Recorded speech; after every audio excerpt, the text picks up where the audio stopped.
Betul ke vape dengan rokok ni akan menjejaskan otak? Tapi saya vape for flat je every sem.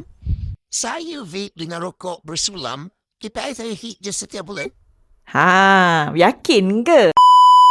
Ada satu kajian dijalankan, bila kita merokok ataupun vaping ni, dia akan menipiskan kita punya cerebral cortex, iaitu yang berfungsi, kat bahagian otak kita yang berfungsi untuk berfikir dan juga memory. Sebab tu ada dalam kalangan korang yang jenis merokok, vape dengan pot ni, mungkin dia akan mudah lupa, suka nak kawal emosi, lambat buat keputusan, lepas tu cepat hilang fokus. Tapi jangan risau, bila kita berhenti, kita punya cerebral cortex tu akan menebal kembali. Tapi proses ni makan tahun lah. Even ada study dekat Washington yang menunjukkan bila korang ambil rokok, ambil vape pot kan, ambil nikotin, dia akan mengecutkan otak kita. So korang tak payahlah dah nak ambil. Pilih untuk berhenti masa bulan puasa ni lagi mudah journey korang nak asap sepenuhnya. Kalau nak berhenti merokok, nak berhenti pot, tak tahan dengan nikotin withdrawal symptom, korang boleh cuba kita punya EASE ni sebab dia bantu untuk kurangkan tagihan nikotin, kurangkan korang punya fasa nikotin withdrawal symptom.